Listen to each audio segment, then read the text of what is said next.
Hello and welcome everyone.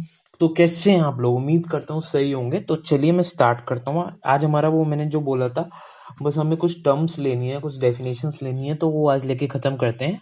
आज ऐसी आएगी तो आपको शायद बढ़िया से दिखेगा, कुछ प्रॉब्लम नहीं होनी चाहिए जैसे पहले हो रही थी। तो चलिए फिर शुरू करते हैं। तो जो सबसे पहली डेफिनेशन है वो है डिविडेंड्स की। ये क्या होता है? डिविडेंड क्या होता है ये देख लेते हैं। तो डिविडेंड क्या होता है ये देख लेते हैं, ठीक है। मैंने डेफिनेशन लिख के रखी, पहले मैं पढ़ूंगा फिर समझा दूंगा, ठीक है। Dividends are paid by the company to its shareholders. Dividends are paid to distribute the profit made by the company during the year. Dividends are paid on a per share basis. देखो होता क्या है, जैसे तुमने सबसे जो बढ़िया company मानी जाती है, जो डिविडेंड सबसे बढ़िया देती है, वो आईटीसी मानी जाती है। तो इसी का एग्जांपल ले लेते हैं। मान लो इसने लास्ट टाइम 11 रुपए पर शेयर का दिया था, काफी बढ़िया माना जाता है। मान लो तुम्हारे पास इस कंपनी के 100 शेयर हैं, ठीक है। तो इस कंपनी ने इस हाँ, और डिविडेंड कब देती है? जैसे कंपनी साल में वैसे जनरली एक बार देती है, पर कभी कभार कंपनियां 2 बार भी दे देती हैं। जो ये कंपनी है, ये अपने प्रॉफिट में से डिविडेंड देती है, ठीक है। इसका प्रॉफिट आया, मान लो इसका प्रॉफिट आया कुछ, जितना भी आया, एक्स आया, एक्स मान लेते हैं, कुछ एक्स आया इसका प्रॉफिट। और इसको ना अपने अपने अपने कंपनी के जो इन्वेस्टर्स हैं उनको पे करना है। जो शेयर होल्डर्स हैं, इन्वेस्टर्स यूज करने से बढ़िया मैं टर्म यूज करूंगा शेयर होल्डर्स। जो अपने शेयर होल्डर्स हैं उनको पे करना है। तो वो ऐसे ही पे करती है डिविडेंड के थ्रू, और कोई तरीका नहीं है पे करने का as in cash. As in cash ये सिर्फ इसके थ्रू ही पे कर सकते हैं, ठीक है। शेयर होल्डर्स को ये सिर्फ इसी के थ्रू पे कर सकते हैं, ठीक है। तो जो ये शेयर होल्डर्स को पे करते हैं, डिविडेंड्स के थ्रू ही पे करते हैं। और अपना जो इनका मालिक होता है, मालिक लाइक कंपनी का जो मालिक होता है, जिसने सबसे पहले, उसके पास सबसे ज्यादा शेयर्स होते हैं, जनरली सबसे ज्यादा शेयर्स होते हैं, तो उसको भी जो पे करना होता है ना, वो इसी के थ्रू पे करते हैं। अच्छा, कंपनी के पास, कंपनी कोई ऑब्लाइज नहीं होती, कंपनी पे ऐसा कोई दबाव नहीं होता कि उनको पे करना ही करना है। सिर्फ RIET जो कंपनीज होती हैं, उन्हें उन्हें उनका होता है कि उन्हें पे करना ही करना है। बाकी किसी भी कंपनी पर ऐसा कोई दबाव नहीं होता। जो कंपनी का जो प्रॉफिट होता है, उसको दो तरीके से यूज कर सकती है। या तो वो डिविडेंड दे दे, डिविडेंड बांट दे, ठीक है। या उसके पास दूसरा ये ऑप्शन होता है, या फिर वो अपनी कंपनी की ग्रोथ में लगा दे, ठीक है। तो ये बात ध्यान रखना। अभी एक कंपनी ने सिर्फ डिविडेंड ही डिविडेंड मिलना अच्छी बात नहीं होती। इसका मतलब कंपनी के पास ग्रोथ के चांसेस नहीं है, तो उसका शेयर प्राइस बढ़ेगा ही क्यों, ठीक है। और सिर्फ कंपनी अपने बार बार जो उसका प्रॉफिट हो रहा है इसमें लगाए जा रही है, तो वो भी बढ़िया नहीं है। इसका मतलब वो अपने शेयर होल्डर्स को दे ही नहीं पा रही है, कुछ उसका कुछ ऐसा पॉजिटिव आउटपुट नहीं आ रहा, तभी तो वो बार बार लगाए जा रही है। तो ये वाले पॉइंट्स ध्यान रखना कि दोनों भी बेटर, दो सिर्फ एक ही एक चीज बेटर नहीं रहती, दोनों चीजें हो। मतलब ठीक है, आईटीसी तो बढ़िया कंपनी, एक बार दे रही, एक बार साल में ठीक रहता है। अब ये कंपनी थी, उसका शेयर प्राइस, मैं कंपनी का नाम भूल गया हूँ, गलत नहीं बताऊंगा, कुछ ऐसे 900 समथिंग चल रहा था, ठीक है। उसके बाद उसने अपने, उस कंपनी को बंद होना था, उसने अपना डिविडेंड बांट दिया। बिकी कंपनी का कुछ वो, और उसको अपने ओनर्स को पैसे देने थे, जो share holder, main share holder थे, तो पैसे देने, तो ऐसे डिविडेंड के रूप में ही दिए जाते हैं। अच्छा, एक और बात, पहले डिविडेंड पे टैक्स नहीं लगता था। पहले डिविडेंड पे टैक्स नहीं लगता था। अब गवर्नमेंट ने डिविडेंड पे भी टैक्स लगाना चालू कर दिया है, अब टैक्स लगता है। अब से नहीं, थोड़ा जब से ये वाली गवर्नमेंट आई है, थोड़े टाइम बाद इन्होंने करा था कुछ, तो टैक्स लग रहा है, ठीक है, टैक्स लगता है। और टैक्स TDS ही होता है, हालांकि सोर्स पे कट जाता है टैक्स। तो ये बात भी ध्यान रखने वाली, तो इसलिए मैंने बता दिया। डिविडेंड का इतना ही है, कंपनी देती है अपने शेयर होल्डर्स को। चलो आगे बढ़ते हैं। अब बोनस इशू क्या होता है? एक सेकेंड, एक सेकेंड। हाँ, अब बोनस इशू क्या होता है ये देख लेते हैं, ठीक है। बोनस इशू ये होता है, जैसे कोई कंपनी है, और वो अपने जो उसके एग्जिस्टिंग शेयर होल्डर्स हैं, उनको तो पहले डेफिनेशन पढ़ देना। Company, a bonus issue is an offer given to the existing shareholders of the company to subscribe for additional shares instead of increasing the dividend payout. The company is offered to distribute additional shares to the shareholders. ठीक है। Company जो है, कभी कभार company को ये होता है कि खुश है, तो वो अपने डिविडेंड देने की जगह, आई थिंक कैश देने की जगह, वो अपने शेयर होल्डर्स को बोनस इशू कर देती है, शेयर्स, ठीक है। जैसे क्या, भी अभी अभी रिलायंस ने इशू करा था अपना बोनस शेयर। जैसे 7 शेयर थे, उस पर एक शेयर एडिशनल मिल रहा था। तुम्हारे पास पास 7 शेयर हैं तो तुम्हें 1 share extra as a bonus मिल रहा है। जनरली ये नहीं रहता, जनरली 1:1 या 2:1 या 3:1 रहता है। कभी भी ऐसा 7:1 तो कम ही चांस रहते हैं, लेकिन हाँ होता है। रिलायंस ने करा है तो भाई होता तो है, ऐसा नहीं है नहीं होता है।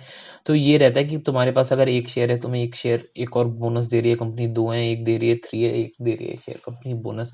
डिविडेंड की जगह कंपनी ये दे देती है अपने शेयर होल्डर्स को। अच्छा ऐसा भी है कि मान लो तुम शेयर होल्डर नहीं हो और तुमने उसकी डेट से पहले खरीद लिया, जो रिकॉर्ड डेट है उससे पहले तुमने खरीद लिया, तो भी तुम्हें मिल जाता है उसका बोनस शेयर। ठीक है, ये भी बढ़िया ही बात है, ये भी एक। ठीक है, चलो अब आगे बढ़ते हैं। अब स्टॉक स्प्लिट क्या होता है? जैसे कि company divide stock split A stock split is when a company divides the existing shares of its stock into multiple new share to boost the stock liquidity। देखो क्या होता है, मान लो जैसे मैं एग्जांपल लेता हूँ, अभी अभी जिस कंपनी के शेयर जो थे, क्या कहते हैं, कंपनी ने स्टॉक स्प्लिट करे थे, उसका मैं एग्जांपल लेता हूँ उस कंपनी का। तो कोई गैस करो सबसे पहले कौन सी कंपनी है वो, मैं फिर उसका नाम लूंगा। तो वो कंपनी है आइशर मोटर्स। ठीक है, अभी अभी आइशर मोटर्स ने, अभी से मतलब है लॉकडाउन नहीं, मतलब ये कोरोना टाइम, मतलब ये पिछले लास्ट ईयर ही 2020 में ही कंपनी ने अपने शेयर स्प्लिट करे थे। ठीक है, स्टॉक स्प्लिट करे थे। स्टॉक स्प्लिट कंपनी क्यों करती है? अरे इस कंपनी का जैसे ये जो प्राइस था इस कंपनी का, ये काफी ज्यादा था, काफी ज्यादा था, मुझे ध्यान नहीं है कितना था। 10 के में करे थे तो आई गेस 6,000 था क्या, मुझे बिल्कुल भी ध्यान नहीं है, गलत नहीं बोलूंगा। तो इसका प्राइस काफी ज्यादा था इस कंपनी का। तो उन लोगों ने क्या करा, एमआरएफ का सबसे ज्यादा है, खैर इस समय एमआरएफ का सबसे ज्यादा है। तो एमआरएफ का भी अभी स्प्लिट की बात चल रही है, लेकिन वो भी स्प्लिट इतना ज्यादा है कि लेने में दिक्कत आएगी। लाइक 8,000 पर शेयर की बात चल रही है अभी, काफी ज्यादा है, अभी 80,000 से ऊपर है। ठीक है, तो इससे क्या हो जाता है, इससे लिक्विडिटी बढ़ जाती है, लिक्विडिटी। और ये अच्छी न्यूज है, जब कंपनी कोई बड़ी कंपनी करती है ना, तो ये अच्छी न्यूज ही है। इससे शेयर की प्राइस वैल्यू बढ़ती है। लिक्विडिटी से क्या होता है, पहले मार्केट में जैसे कोई चीज, कोई शेयर था, उसकी वैल्यू 6,000 थी, अब 6,000 से गिर के वो 600 रह गई। तो पहले मैं इसका शेयर नहीं ले पा रहा था 6,000 देख के, लेकिन अब 600 देख के मैं इसका शेयर ले सकता हूँ, मैं 2 शेयर डाल सकता हूँ बड़े आराम से। ये होता है, तो लिक्विडिटी बढ़ जाती है। मेरी सोच जैसे वाले लोग ले लेंगे हाल इसके शेयर, 2-4 हाल ले लेंगे, तो 6,000 में दिक्कत आती है, सोचना पड़ता है। तो स्टॉक इतना फिर मूव करे ना करे वो होता है, लेकिन अब स्टॉक काफी ज्यादा मूव करेगा, लिक्विडिटी है तो। यही बात होती है, इसलिए स्प्लिट होता है। काफी अच्छी बात ही है ये, मतलब कोई बड़ी कंपनी के हिसाब से देखा जाए तो। फिर उसके बाद आता है राइट इशू। राइट इशू ये है, राइट ऑफरिंग, या तो राइट ऑफरिंग, थोड़ा सा भी ये नया है तो इसलिए थोड़ा सा टाइम लग रहा है, एक सेकेंड। नया right offering, a right issue is a group of right offered to existing shareholder to purchase additional stock shares known as subscription warrants in proportion to their existing holdings. These are considered to be type of options since it gives a company shareholder stockholders the right but not the obligation to purchase additional shares in the company। ठीक है, ये एक बार थोड़ी option right और ये obligation वाली बात समझनी है तो मैंने कल एक ऑप्शन वाली वीडियो बनाई थी, मैं आई बटन में लिंक दे दूंगा, वो देख लेना। वो ऑप्शन की भी सीरीज चालू कर दी है हम लोगों ने, तो वो भी देखो जाकर यार, कोई देख ही नहीं रहा, कैसे काम चलेगा ऐसे। ठीक है, 2-3 लोग देखेंगे तो कैसे काम चलेगा, मैं डीमोटिवेट हो जाऊंगा, फिर नहीं बनाऊंगा मैं भी यार, इसमें भी टाइम लगता है। ठीक है, और अब चलो ये वाली बात देख लेते हैं। राइट इशू क्या है, मान लो तुम्हारे पास कंपनी के 7 शेयर हैं, तो कंपनी तुम्हें एक राइट दे देती है कि तुम्हारा मन है, हम ये कंपनी को अपने क्या कहते हैं रुपए रेज करने होते हैं। ऐसा नहीं है कि कंपनी का बस मन करता है, और उसको सबके लिए नहीं करने। अगर देखो सबके लिए करने होते हैं तो ये आता है एफपीओ, जो कि अभी अभी यस बैंक का आया था, फॉरवर्ड पब्लिक ऑफरिंग। लेकिन ये कंपनी सिर्फ उन लोगों के लिए करती है जिसके पास उनके शेयर्स हैं, उनके उनके थ्रू कंपनी शेयर जो है वो शेयर पैसे रेज करना चाहती है, और कहते हैं अपने शेयर्स को और लिक्विडेट नहीं, मतलब और शेयर्स निकाल के मार्केट में, तो लिक्विडिटी तो बढ़ेगी। ठीक है, वो सिर्फ राइट जो रहता है वो एग्जिस्टिंग शेयर होल्डर्स के पास रहता है, और कुछ डिस्काउंट में मिलता है, शेयर एग्जैक्ट प्राइस पे नहीं मिलता जो मार्केट में चल रहा होता है। ठीक है, तो और ये सिर्फ उन्हीं के पास होता है जो एग्जिस्टिंग शेयर होल्डर्स होते हैं, तो काफी ये बढ़िया बात मानी जाती है ये भी। ठीक है, ये बस इससे ज्यादा और कुछ नहीं समझने वाला इसमें। बायबैक तब होता है जब कंपनी को जैसे अभी अभी विप्रो का बायबैक हुआ था, एंड टीसीएस, 2 कंपनी का भी बायबैक हुआ था। बायबैक क्या होता है मैं बताऊंगा। विप्रो का तो काफी अमेजिंग केस था, अभी बताऊंगा मैं। तो देखो बायबैक का क्या होता है। Buyback is also known as share repurchase when a company buys outstanding shares to reduce the number of shares available on the open market. Companies buyback shares for a number of reasons such as to increase the value of remaining shares available by reducing the supply और to prevent share holding from taking a controlling stake. देखो मान लो कोई company है, उसका भी market में जब उसको जरूरत थी तो उसने अपना लिक्विडेट करती गई शेयर होल्ड कम करती गई पैटर्न, और उस पर अभी 40% ही है। जो कंपनी के ओनर्स हैं मेन, उन पे भी कंपनी का सिर्फ 40% है। ठीक है। लेकिन अब कंपनी काफी बढ़िया हो गई है, उस पर काफी अभी प्रॉफिट काफी बढ़िया जनरेट कर रही है। अब उसको जो है उस कंपनी पे कंट्रोल चाहिए वापस अपना, मतलब कंट्रोल कैसे वापस चाहिए, 50% से ऊपर चाहिए। 50%, 50% से ऊपर यानी 50%, 51% चाहिए। एक एग्जांपल ले रहा हूँ, कंपनी कितना भी कर सकती है, ठीक है, उसको 51% चाहिए। तो वो क्या करेगी, बाजार पे मान लो उसकी प्राइस चल रही है 385 इसी शेयर की, तो वो बोलेगी मैं शेयर तुम्हारा 400 में खरीदूंगी। मतलब जनरली ज्यादा ही रुपए मिलते हैं, ज्यादा ही रुपए देते हैं तभी कोई बेचेगा वापस।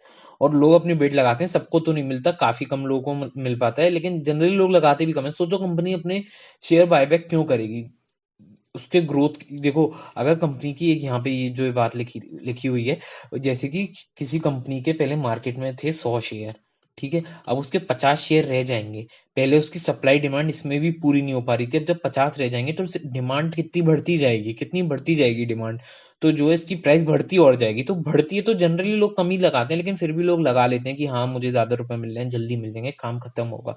तो ये बात भी ध्यान रखना कि बायबैक के बाद जनरली प्राइस बढ़ते हैं। विप्रो का केस बताता हूँ क्या हुआ था। विप्रो की न्यूज उस समय मार्केट में काफी बढ़िया थी, उस समय आईटी सेक्टर काफी बढ़िया भी चल रहा था। सेक्टर सारे डाउन थे, आईटी सेक्टर काफी ठीक चल रहा था। विप्रो के जो था, विप्रो ने अपना बायबैक निकाला 400 का, और विप्रो के बायबैक से पहले ही उसका शेयर का प्राइस छू गया था 420 450। तो सोचो कोई क्यों ही बेचेगा अपने बायबैक में, क्यों कोई जिसने भी अपना लगा दिया होगा वो रो रहा होगा कि क्यों मैंने बायबैक डाल दिया। बायबैक से तो अब नुकसान ही हुआ ना। 400 में ले रहे थे और अभी ओपन मार्केट में 420 का बिक रहा है, जो जनरली प्राइस ज्यादा होती है। उस समय जब कंपनी ने अपना बायबैक निकाला, कंपनी को भी एक्सपेक्ट नहीं था ना कि हमारा इतना बढ़ जाएगा, क्योंकि उस समय कंपनी की शायद मेरे ख्याल से 300 के आसपास चल रहा था और एकदम से 100 बढ़ गया, तो ये काफी ज्यादा हुआ। तो यही वाली बात मैं बोल रहा था, ठीक है, ये भी पॉइंट एक होता है, ध्यान रखना। अभी इन दोनों का आया था बायबैक, ठीक है। बाकी ऐसा कुछ ज्यादा बताने वाला नहीं है। और ये सब चीजें जैसे जैसे आओगे ये सीखते जाओगे। मॉनेटरी पॉलिसी ये अभी, सॉरी, मॉनेटरी पॉलिसी ये अभी अभी आरबीआई ने निकाली थी, ये शायद कल कल निकाली थी, आई गेस कल या परसों निकाली थी आरबीआई की, अभी अभी आई थी मॉनेटरी पॉलिसी, ठीक है। और इन दोनों पे बढ़िया सी देखनी हो, कुछ बढ़िया से इस पे समझना हो, मेन इसमें भी यही होता है। मैंने वीडियो बना रखी है, ऊपर आई बटन में आ जाएगी, मैंने वीडियो बना रखी है, इन्फ्लेशन वर्सेस क्या कहते हैं अनएम्प्लॉयमेंट, वो जाके देखो। उसमें मैंने अच्छे से समझा रखा है, ये एकदम बढ़िया तरीके से समझा के रखा है, ग्राफ व्राफ सब लेकर समझा रखा है बढ़िया से।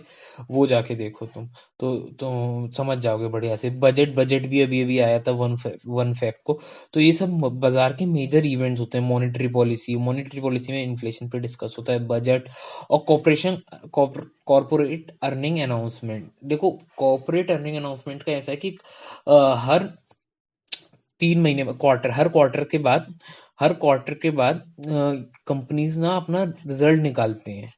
तो ये भी एक मेजर इवेंट होता है, उनकी प्रॉफिट पे, उनकी अर्निंग पर, इन सब पर जज करा जाता है। प्रॉफिट पर, उनके क्या कहते हैं सेल्स पर, इन सब पे जज करा जाता है कि कंपनी की ग्रोथ कैसी हो रही है, और इसके हिसाब से मार्केट में प्राइसेस ऊपर नीचे होते हैं। काफी कंपनियों को एक्सपेक्टेड होते हैं पहले से कि ऊपर जाएंगे तो काफी बढ़ जाती हैं, ठीक है। और अगर नहीं आती, उतना बढ़िया रिजल्ट नहीं आता जो मार्केट को एक्सपेक्ट था, तो फिर गिरती भी हैं थोड़ा बहुत, काफी और ऊपर चली जाती हैं।